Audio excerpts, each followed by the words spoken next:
Dando continuidade, na verdade, vamos falar um pouco, né? Vamos falar um pouco mais, né, sobre o capítulo 5, Lei de Conservação. Eu vou fazer um resumo aqui da primeira parte que foi falado no domingo passado, que é importante nós poder retomar essa ideia, muito importante essa questão da lei de conservação. É uma lei universal, uma lei divina, né? E estamos entendendo ela, né? Como é que funciona? Vimos lá no começo que é um instinto de conservação, ele sempre esteve conosco, desde a nossa criação como espíritos, e nos acompanha sempre, né? Logicamente, em cada fase do progresso, ele tem uma conotação, ele tem uma aplicação dessa lei, né? Primitivo, lá nós fomos criados, né? Simples e ignorantes, aí nas primeiras reencarnações, nos mundos primitivos, nós dependia basicamente do instinto, obviamente, e da conservação, que é do alimento, né? Que nós encontrávamos nas árvores, de alguns animais, na água. Então, era sempre assim, sempre buscando na terra a alimentação e a conservação da vida, né? Vimos também qual é a razão, né? Porque Deus criou isso, porque para concorrer, né? Para a organização do universo, tá? Para os propósitos divinos, no caso, e é importante isso aí para nós podermos evoluir. Temos que viver aqui, provar, né? Espiar aqui na Terra, em outros mundos também, nós vamos viver, já vivemos também, né? Para podermos evoluir como espíritos. Isso já entendemos. Né? Um dos meios de conservação mais conhecido de nós é a terra, sempre é da terra que nós tiramos o nosso sustento, né? Do corpo, né? Mas sabemos também que tem outras questões também que entram nisso também, que é a questão da mente, do psíquico, né? Então nós estamos cuidando também muito disso agora. E conforme vamos evoluindo, o espírito evolui, isso vai se transformando, vai se abrangendo mais essa questão da lei de conservação. Importante entender isso. Lá na questão do primitivo, era uma situação. Hoje já estamos vivendo uma questão da razão. Estamos hoje compreendendo melhor essa lei, com as outras também, como é que funciona, o porquê, como é que lidar com isso, como é que nós consigamos viver sem infringir essa lei e as outras também. Então, o importante agora sempre é estar buscando esse estudo, esse conhecimento, para poder aplicar corretamente. Então, este é o momento, tá?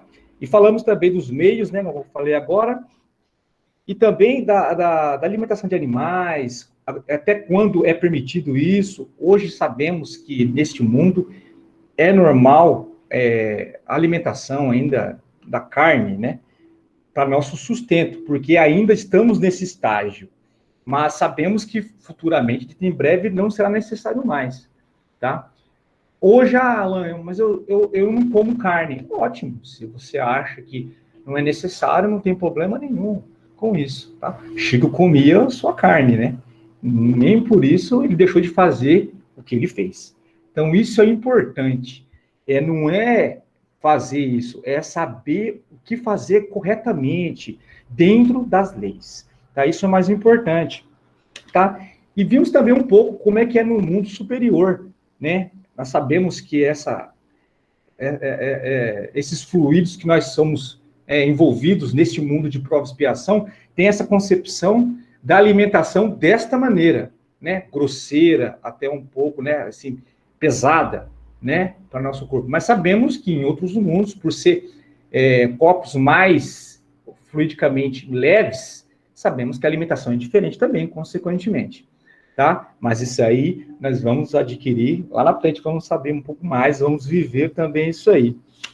Falamos também do gozo dos bens terrestres. Eu acho que isso aí é uma das principais situações da qual o homem, se ele não tiver um equilíbrio, ele erra, né? Ele entra em caminhos tortuosos. Nós mesmos já viemos de caminhos assim.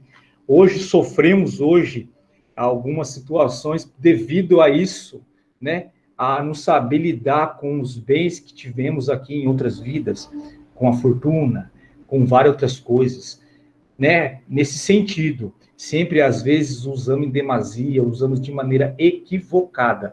Nós vemos isso hoje em dia também, com nossos irmãos, tá? Que leva a isso. Então, é muito importante buscar esse equilíbrio dentro da lei de conservação. O que é valoroso para nós, né? Como espíritos, como irmãos, o que é mesmo? O que é? Então, o mais importante é saber valorizar aquilo que merece. É dar valor que merece a cada coisa, a cada situação. Não em demasia para aquilo que é supérfluo e também deixar de valorizar aquilo que é importante. Então, essa é a ideia. Nós temos que buscar estudar, buscar o conhecimento, de encaixar isso e poder viver melhor. Primeiro com nós mesmos, né? Para depois com nossos próximos também. Então, é importante o estudo. E a doutrina espírita, ela leva a isso. Ela leva o ser a isso. Se estuda com amor, com atenção, e de novo, e repete, e procura compreender, nós estamos um passo muito importante para essa mudança, para essa questão já de poder evoluir melhor, entendeu? Com menos sofrimento, com menos aflições, tá bom? Agora vamos dar continuidade, então, aqui. Necessário e supérfluo. Pergunta de Kardec para os espíritos. Como pode o homem conhecer o limite do necessário? Eu acabei de dizer agora, vamos dar continuidade. Resposta dos espíritos. O sábio o conhece por intuição. Muitos o conhecem por experiência e às suas custas. Então, é aquele ditado, né? Que é pela dor ou pelo amor, né? É sempre assim. O amor, às vezes, nesse mundo que nós estamos vivendo agora, ele não aparece muito, né?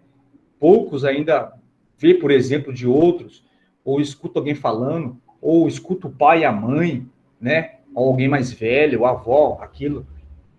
Para pensar, analisa bem, vê as consequências. Quantos de nós fazem isso? Quantas vezes você fez isso? Eu me pergunto também isso aí. Quantas vezes eu fiz isso? Quantas vezes também eu agi no ímpeto, né? Não, do desejo, não, da saciedade. E deu errado. Então, é isso, o sábio. O sábio não quer dizer o cara super. Não, o sábio é aquele que já compreende essa lei, essa questão, já sabe por intuição e evita a questão do valor, né? Valorizar aquilo que merece, aquilo que não tem tanto, é supérfluo, você dá o valor pequeno, porque aquilo é supérfluo, aquilo é transitório. Agora, tem coisas que é muito importante, então temos que valorizar essas. Então, é ter essa ideia. O sábio, nós já somos um pouco, temos que ser um pouquinho mais. Essa é a ideia. A natureza não traçou o limite das nossas necessidades em nossa organização? Sim, mas o homem é insaciável. A natureza traçou o limite de suas necessidades em sua organização, mas os vícios alteraram sua constituição e ele criou para si necessidades que não são reais. Acabei de dizer. Isso aí é simplesmente a realidade de hoje, era a realidade de antes. A obra foi escrita, né, foi codificada há um pouco mais de 100 anos. Olha a ideia, 150 anos. Olha a ideia que está falando agora. Não parece que é hoje? Parece que nós estamos vivendo isso hoje. E é verdade, porque faz parte disso. Né? Nossa volta, quantas pessoas não se entregam às tentações, aos vícios? E é complicado, porque você pode fazer o quê? Né? Às vezes é um filho, às vezes é um vizinho, é um parente, é um amigo. Você tem que acompanhar ali, às vezes tentar ajudar, né? Mas o livre-arbítrio é lei. Então, ainda vivemos muito isso ainda aqui, né? No mundo de provas e expiações. Que pensar daqueles que monopolizam os bens da terra para se obter o supérfluo, em prejuízo daqueles a quem falta o necessário? Resposta. Eles desconhecem a lei de Deus e responderão pelas privações que terão feito experimentar.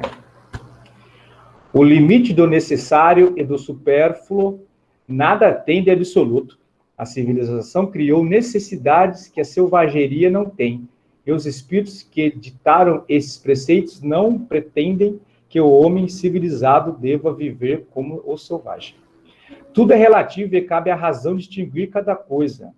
A civilização desenvolve o senso moral e, ao mesmo tempo, o sentimento de caridade que leva os homens a se prestarem mútuo apoio. Os que vivem às custas das privações alheias exploram os benefícios da civilização em seu proveito. Não tem da civilização senão o verniz, como há pessoas que não têm da religião senão a máscara. Vimos bastante isso também, né? Pessoas que estão ali do outro lado, só granjeando, só adquirindo, só a custas de outros, né? Aí põe a máscara da benevolência, né? E sai e tal. Existe, isso é normal isso aí, né? Fazer, e diz que faz o bem.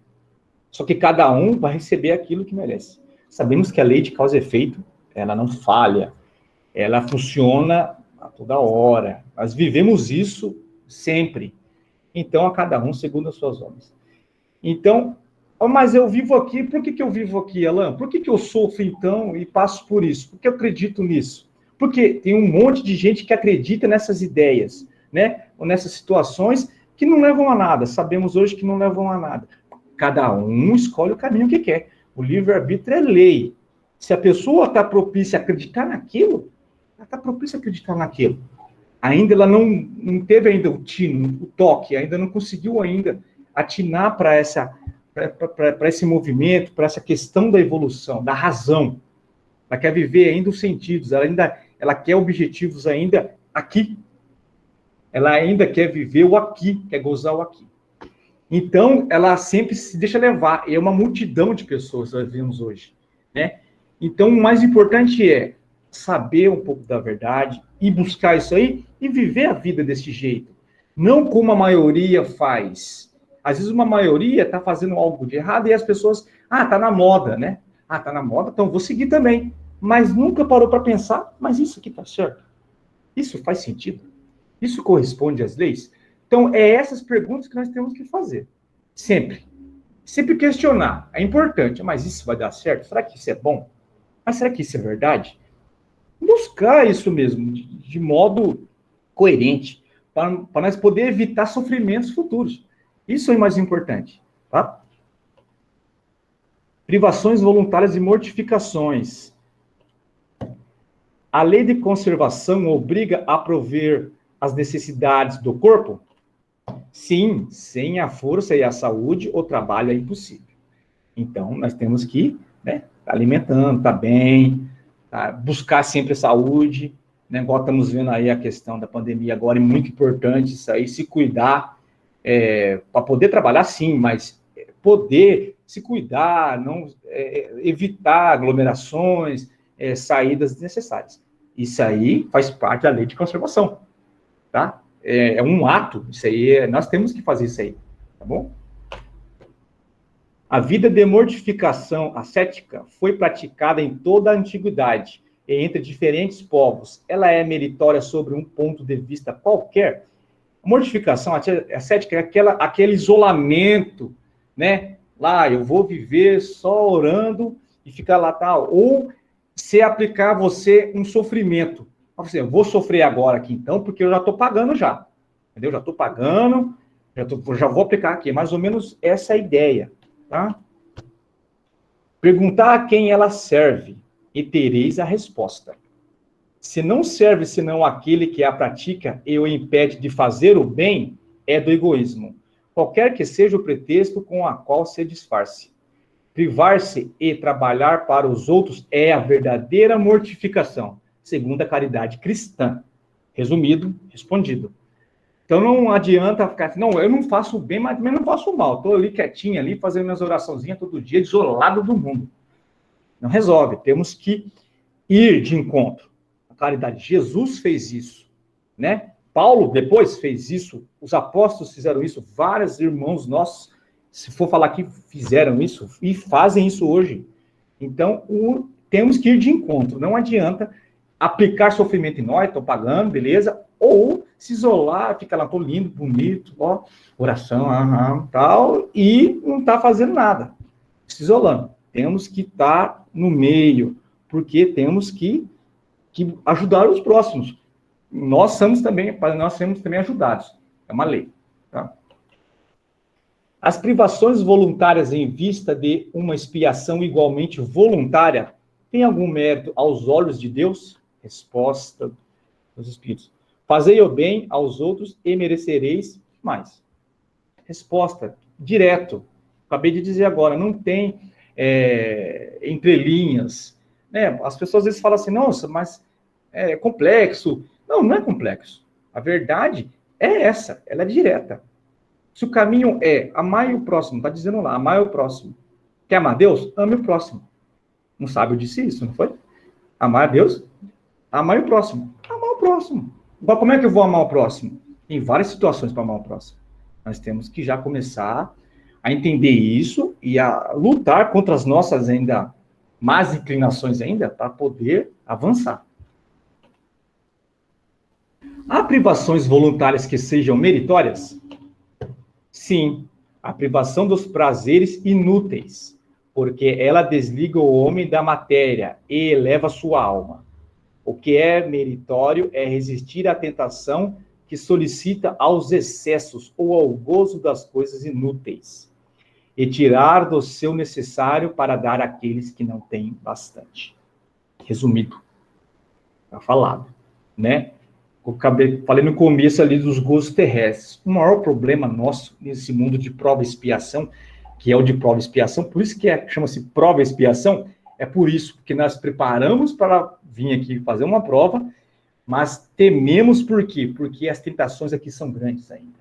E nós ainda temos o declive ainda, às vezes nós caímos, né? Porque chama muita atenção nossa, ainda está dentro de nós ainda, arraigado certas situações.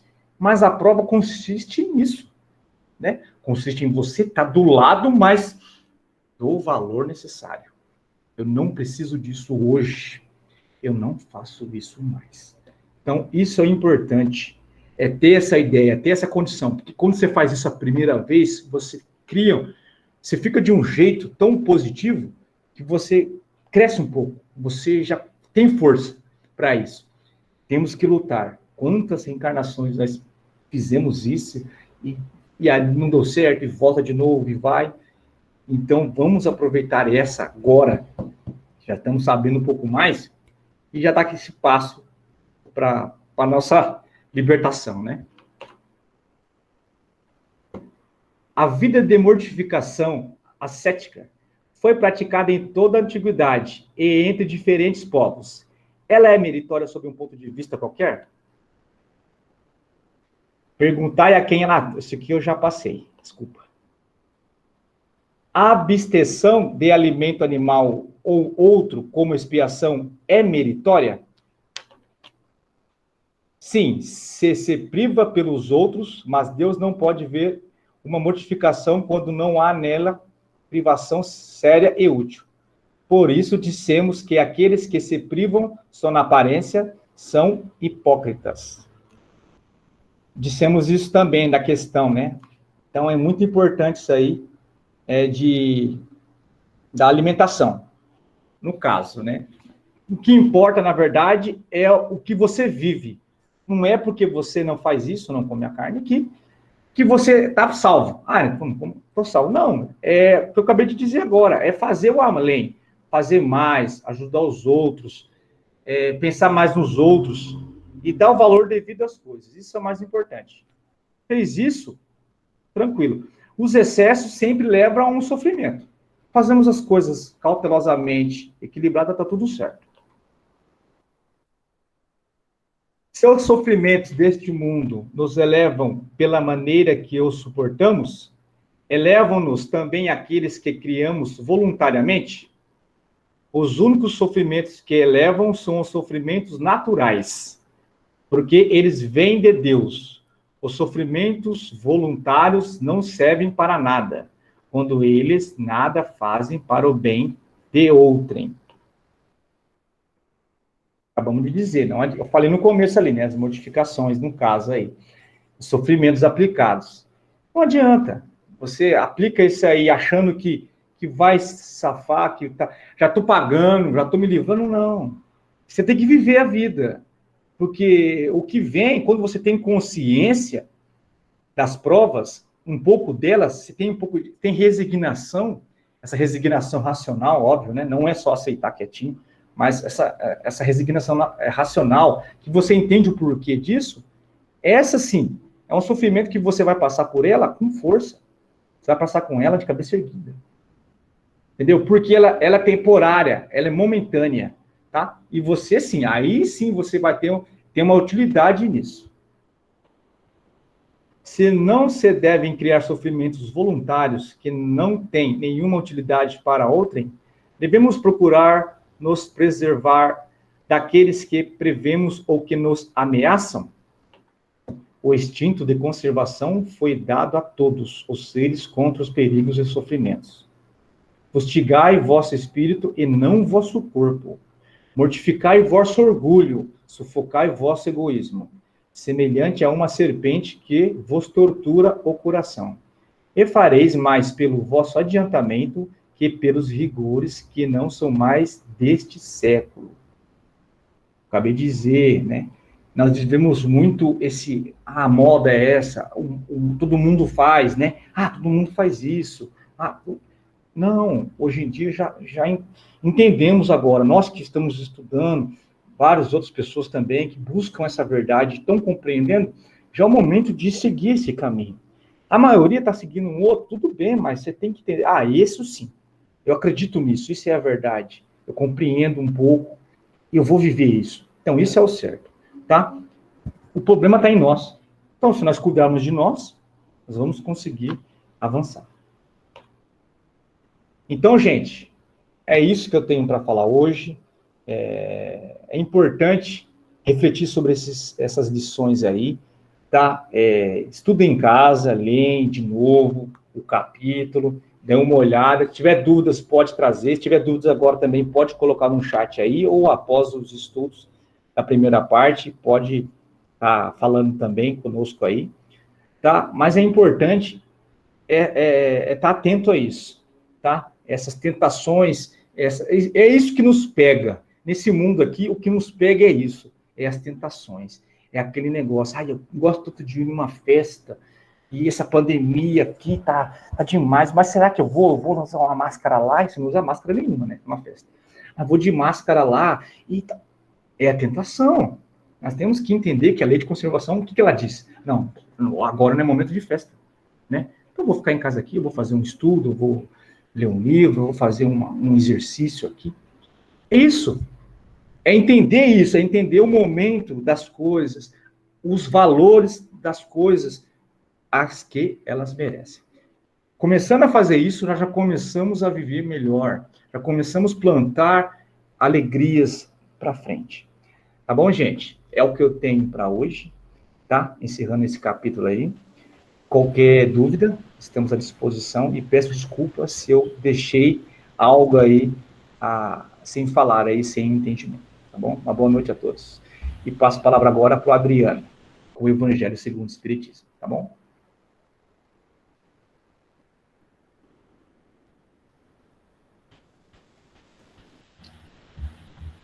Obrigado, Alan. Boa noite a todos mais uma vez. Nós vamos iniciar agora o estudo sobre o Evangelho segundo o Espiritismo. E hoje nós vamos iniciar o último capítulo do Evangelho. Então, eu e a Mayara, então, conseguimos praticamente fechar o livro. Esse último capítulo, capítulo 28, normalmente é um capítulo que fica meio esquecido para o estudo do Evangelho, porque ele trata de uma coletânea de preces espíritas. E a Mayara falou na semana passada, acho que nas últimas 2 semanas, sobre a prece. Ela fez um estudo aprofundado para a gente sobre a prece. E Kardec traz nesse último capítulo, então, uma coletânea. Só que antes de trazer essa coletânea, ele vai explicar, né, faz um resuminho para a gente de como que os espíritos nos ensinam sobre a prece. E depois ele vai fazer uma sugestão de preces, explicar o porquê e algumas bases para que as preces tenham o efeito desejado. E falar de prece é falar de um tema que diz respeito à comunicabilidade entre os espíritos. Nós estamos nos comunicando aqui virtualmente entre seres encarnados. Nós estamos usando da palavra, da audição, também da visão, porque a gente vê as pessoas se movimentarem, né, através dos gestos. Então a gente se comunica no mundo material, os encarnados, através desses mecanismos que a gente está falando. Mas falar de prece é falar da comunicabilidade nossa entre espíritos imortais que somos, e também da comunicação nossa com o Pai, com o Criador, com Deus. E, diferentemente do meio pelo qual nós nos comunicamos aqui no mundo material, a prece, como trabalha com a transmissão do pensamento, ela tem regras e se submete a leis específicas do mundo espiritual, né, dos fluidos. Então é muito importante, muito profundo, mas nos pede que pensemos e sintamos como espíritos imortais para podermos entender melhor esse mecanismo. O Kardec começa esse capítulo nos explicando que os espíritos nos ensinam sempre que a forma nada vale. Por quê? Porque a forma é do mundo material, falando em prece. A quantidade de palavras, a língua que se usa, né? O sotaque, o volume, se é maior ou menor, a duração da prece, o local onde ela é proferida, enfim, tudo o que pertence ao mundo material, nada vale. Como assim nada vale? Acabamos de falar que a prece, ela usa o mesmo mecanismo da transmissão do pensamento, que é a comunicação entre os espíritos, e dos espíritos com o Criador. A forma nada vale. E aí eles acrescentam: o pensamento é tudo. Para o espírito imortal, o pensamento é tudo. Aqui no plano material, exige que nós hajamos de forma material, nós precisamos usar os braços, né, a força física, precisamos gastar energia para falar, para ouvir, para enxergar. Para o espírito, e nós somos espíritos imortais porque vivemos os dois mundos ao mesmo tempo, olha só que interessante. Nós, como espíritos encarnados, como seres humanos, a gente vive o mundo material, vive essa dimensão material através do corpo que capta todos os sentidos e que nos trazem percepção. Percepção para quem? Para o corpo? Não, o corpo é um instrumento, traz as percepções para o espírito. Mas, ao mesmo tempo, nós espíritos estamos ligados ao corpo material através de um corpo fluídico, um corpo sutil que é constituído do fluido cósmico universal. Então, nós vivemos um mundo espiritual também ao mesmo tempo, e aí captamos as informações do mundo espiritual através do nosso perispírito. E assim a gente vai conseguindo perceber que quando a gente entra numa reunião, mesmo entre encarnados, se o ambiente daquela reunião não é condizente com aquilo que eu gosto, a gente capta pelo perispírito essas informações. Se são informações negativas, eu sinto isso no perispírito, passa para o espírito, e isso também pode se refletir no corpo. Aí eu posso ter naquele ambiente sensações ruins no corpo. Então, olha que interessante, nós vivemos duas dimensões ao mesmo tempo, nós encarnados. Captamos as informações do mundo material através dos 5 sentidos e captamos as informações do mundo espiritual através do perispírito. E aí o espírito recebe toda essa informação. Então, quando ele diz o pensamento é tudo, porque quem pensa e quem sente é o espírito, não é o corpo. Então, os sentimentos e os pensamentos sinceros e espontâneos, com simplicidade e humildade, buscando sempre o amparo, a utilidade, a oportunidade de nos tornarmos melhores. Olha que interessante, é uma disposição íntima do espírito. O pensamento é tudo. A gente está falando para o lado positivo, buscando sempre esse lado positivo para a gente se tornar melhor, com sinceridade, com humildade.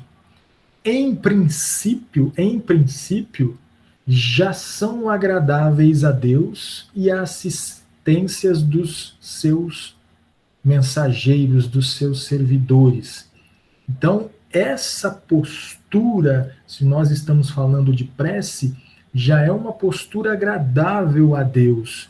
Já nos colocamos numa situação de permitir uma sintonia, no mínimo, com a espiritualidade superior mais próxima de nós. E aí, nós estamos com a antena totalmente aberta para captar a luz dos mundos superiores. Porém, quando esses pensamentos e sentimentos têm como base as virtudes que nós já conquistamos na alma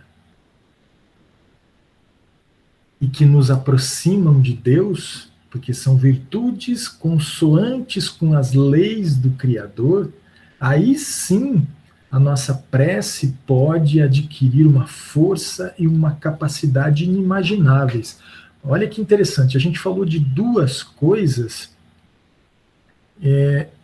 que podem ser encontradas em nós, mas que não necessariamente durante a prece, para que sejamos auxiliados, são uma dependente da outra, né? Se a gente imaginar que somos todos ainda aprendizes na escola, no educadário divino, nem todos teremos virtudes em plenitude, muitos defeitos, muitas paixões, muitos vícios, e que nesse mecanismo de transmissão do pensamento vão influenciar de outra forma. Então, quando a gente fala de prece, daquela prece realmente de nos trazer recursos que nos auxiliem na vida diante dos desafios, dos sofrimentos, não necessariamente precisamos dessas virtudes que nós teremos no futuro, mas precisamos basicamente, né, da sinceridade e da simplicidade. Precisamos estar com o coração aberto para poder angariar esses recursos que nós conseguimos através desse mecanismo de comunicação entre os espíritos e de nós, que somos espíritos, com Deus. Então, eles nos ensinam que ore, pois, cada um segundo suas convicções e da maneira que mais o toque.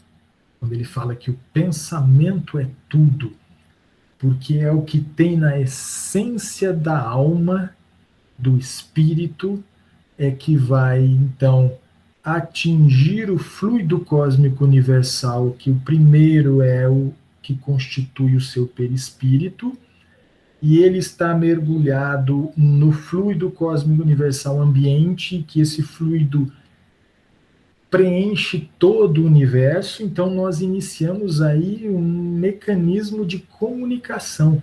E aí nós imprimimos nesse fluido as nossas qualidades morais.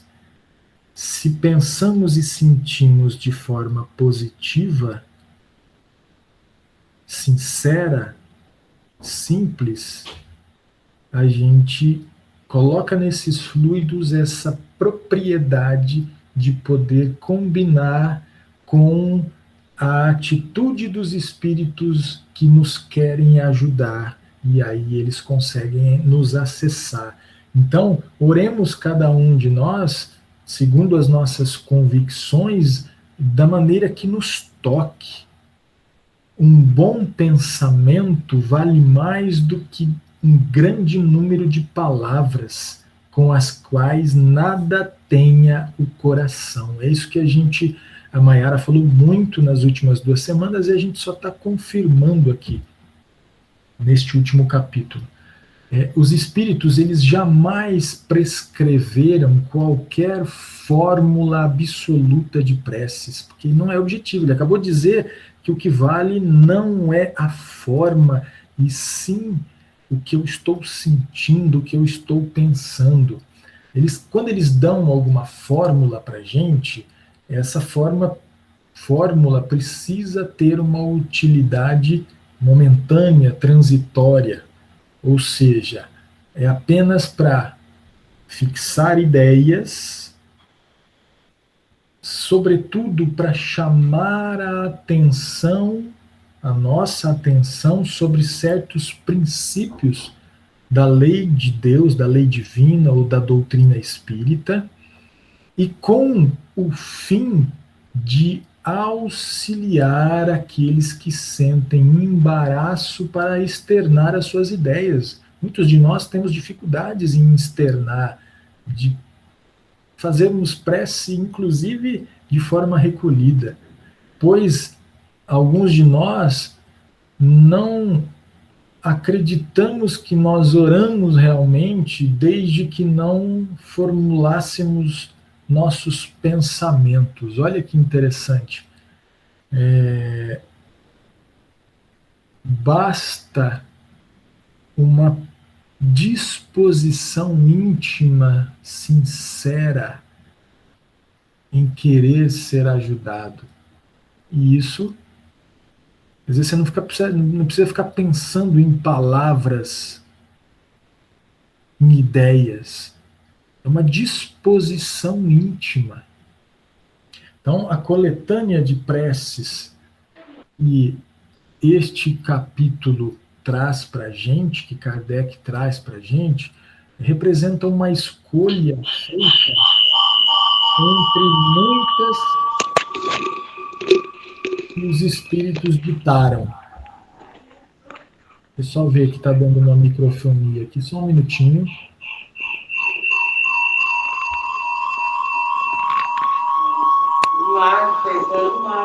Entra aqui, ó. Eu apertei vários lugares. Depois o Adriano. Ok. Já conseguimos resolver. Então, voltando ao nosso estudo,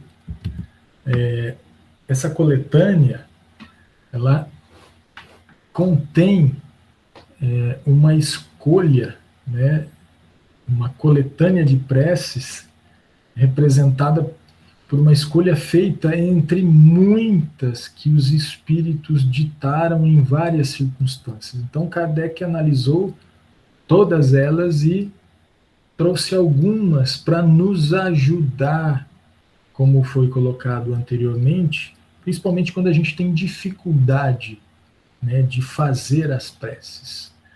O objetivo da prece, ela consiste, como a Maiara lembrou para a gente, em elevar a nossa alma a Deus. A gente sair um pouquinho do nosso mundinho aqui, do terra a terra, de lembrarmos que somos espíritos imortais, de nos recolhermos intimamente e através do fundo do pensamento, do sentimento, utilizarmos aquele mecanismo que nós falamos agora há pouco, de impregnarmos primeiro o nosso perispírito e depois o fluido ambiente que nos envolve, e aí, através da nossa vontade e da nossa qualidade, nós direcionarmos esse pensamento que vai percorrer o universo onde quer que nós queiramos que ele atinja, e o nosso principal objetivo é atingir a Deus. Com certeza ele capta e pode ou não nos atender, dependendo daquilo que estamos pedindo e dependendo do momento, do nosso merecimento. Então, a diversidade de fórmulas, nenhuma diferença deve criar entre os que creem em Deus, nem ainda menos entre os adeptos do Espiritismo, porquanto Deus as aceita todos quando sinceras. Isso é importante, quando sinceras, quando parte do nosso coração, leve, de forma espontânea e natural, em direção a Deus. O Espiritismo, ele reconhece como boas as preces de todos os cultos, de todas as religiões, quando ditas de coração e não somente de lábios. Olha que interessante. Então, a visão ampla e abrangente que o Espiritismo nos traz é de que todos somos espíritos imortais, encarnados, e ora, professamos religiões diferentes, porque acreditamos de formas diferentes, mas todos somos filhos do mesmo Pai, todos somos espíritos imortais e todos utilizamos o mecanismo da prece, conscientes ou inconscientemente. E aí, então, se forem sinceras e partindo do coração, todas são válidas. São Paulo nos coloca que a condição essencial à prece é que ela seja inteligível, a fim de que nos possa falar ao espírito. Por isso, não basta seja dita numa língua que aquele que ora compreenda. Não basta ser dita na mesma língua que ele compreenda. A qualidade principal da prece é de ser clara, de ser simples, concisa, sem fraseologia inútil, nem luxo de epitetos, que são meros adornos de lantejoulas, porque o que vale é o pensamento, é o sentimento, é a sinceridade.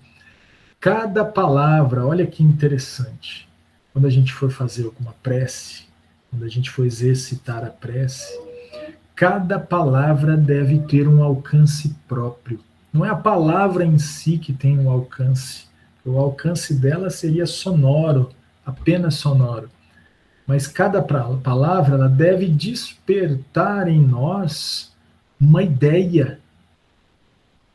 Quando eu digo, daqui a pouco a gente vai falar da prece dominical, que é a prece do Pai Nosso, quando eu digo, Pai Nosso que estais no céu, cada palavra proferida, ela deve despertar na alma uma ideia, um sentimento, E aí, essa ideia, esse sentimento vai colocar em vibração cada fibra da nossa alma. Olha que interessante, importante, que vai fazer a prece ser efetiva para atingir ou não o seu objetivo. Então, cada palavra deve estar em conjunto com um sentimento e que faz vibrar a nossa alma. É isso que faz diferença para Deus. Não adianta eu ficar falando uma prece decorada que a minha alma, que o meu coração, que o meu pensamento não tem ligação nenhuma. Isso não faz sentido. A doutrina espírita vem trazer esse esclarecimento para a gente. Numa palavra, a prece deve nos fazer refletir, mesmo que seja uma reflexão íntima, recolhida e às vezes de forma inconsciente, mas deve nos fazer refletir. Então, somente sob essa condição pode a prece alcançar o seu objetivo. De outro modo, olha o termo que Kardec utiliza nessa passagem. De outro modo, é apenas um ruído. É um ruído material, porque espiritual não acontece nada, ou positivo, né? O que pode ocorrer, na verdade, é a utilização desse mesmo mecanismo de forma negativa, com sintonização com energias, com seres mais imperfeitos ainda que nós. E esse é um problema. Então, para a gente entrar diretamente nas preces, ou pelo menos na prece da oração dominical, Kardec separa neste capítulo fórmulas, preces, conforme aqueles objetivos que nós vimos anteriormente, em 5 categorias. Se a gente tiver dificuldade na vida, e como posso orar, como eu posso fazer diante de tal situação, como eu devo me postar mentalmente, qual que deve ser a minha direção mental na hora que eu estou fazendo a minha prece. Então ele divide, primeiro, preces gerais, segundo, preces por aquele mesmo que ora. Então, quando eu quero orar para mim mesmo, né, em meu benefício, ele dá algumas sugestões. Quando eu quero orar pelos vivos encarnados, né, aqueles que estão aqui encarnados, e vivos todos estamos, mesmo os mortos. E prece pelos mortos, quer dizer, os desencarnados, aqueles que estão vivendo o mundo espiritual. E depois, por último, preces especiais pelos enfermos e pelos obsidiados. Então são 5 categorias que ele dá algumas sugestões para facilitar, para nos ajudar diante das nossas dificuldades. E com o propósito de chamar de maneira atenção especial sobre o objeto de cada prece e de lhe tornar mais compreensível o alcance, vão todas precedidas de uma instrução preliminar. Então, quando ele vai falar lá da prece pelos vivos, então ele tem uma prece lá, ele vai fazer um prefácio, uma instrução preliminar, uma espécie de exposição de motivos, né, para que se está fazendo aquela prece, para ajudar, né, de forma intelectual nesse procedimento, nessa postura. Então ele vai explicando cada uma das preces. Então aí ele traz a oração dominical dentro das preces gerais como a primeira. Eu não vai dar tempo de eu falar da prece como um todo, que a gente já falta só 5 minutos para a gente terminar o estudo, mas ele diz assim, só para fazer uma introdução, porque na semana que vem a gente já continua fazendo o estudo da oração, analisando cada palavra da prece da oração dominical, é a prece do Pai Nosso, que a gente conhece como Pai Nosso. o que nós deveríamos pensar a hora que eu estou dizendo, né, Pai nosso que estais no céu. Ele nos conduz mentalmente como deveríamos nos colocar mentalmente. Então ele diz assim, ó, os espíritos recomendaram que, encabeçando esta coletânea, puséssemos a oração dominical não somente como prece, mas como também um símbolo. Não somente uma prece, mas como um símbolo. E ela é um símbolo para todas as religiões.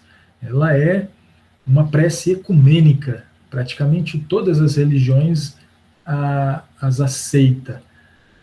De todas elas, aqui os espíritos colocam em primeiro lugar. Por quê? Primeiro, porque ela procede do próprio Jesus. Jesus nos ensinou, né, essa prece. Seja porque ela pode suprir todas as outras em conteúdo, se nós conseguíssemos unir cada palavra a um sentimento. Porque conforme os pensamentos que se lhe conjuguem, ela vai ter uma força cada vez maior. E é o mais perfeito modelo de concisão, verdadeira obra-prima de sublimidade na simplicidade. Com efeito, sob a mais singela forma, ela resume todos os deveres do homem para com Deus, para consigo mesmo e para com o próximo. Ela encerra uma profissão de fé, um ato de adoração e de submissão. O pedido das coisas necessárias à vida, nela contém o pedido das coisas necessárias à vida e o princípio da caridade. Quem a diga em intenção de alguém, pede para este o que pediria para si mesmo. Contudo, em virtude da sua brevidade, o sentido profundo que encerram, as poucas palavras que ela se compõe, escapa à maioria das pessoas. Então esse é o sentido, é o objetivo que Kardec traz, né, a pedido dos espíritos, de analisar profundamente cada palavra, cada frase da oração. E justamente para preencher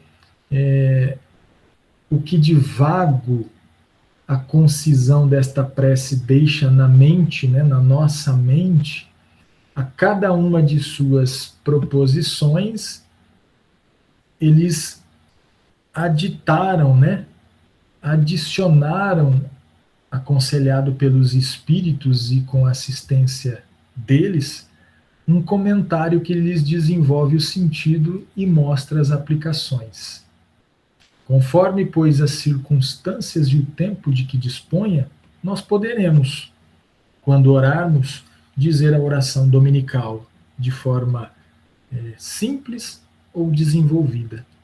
O importante é que a gente saiba, então, o que significa cada frase, cada palavra, mas que a gente consiga ligar cada uma delas a um sentimento, a um pensamento, gerar em nós uma ideia, e que isso não é só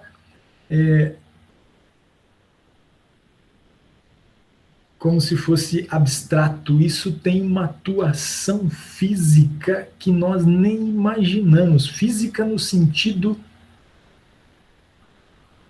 fluido cósmico universal, sendo o instrumento que a nossa vontade e as nossas qualidades são impressas neles, e eles vão ser direcionados a qualquer parte do universo, podendo ajudar ou prejudicar, dependendo daquilo que nós estamos pensando e sentindo. No caso nosso aqui, nós estamos pensando na prece, então só ajudar. Vão todos ficar com muita curiosidade, mas nós vamos ter que deixar para a semana que vem. o início desse estudo da oração do Pai Nosso dominical.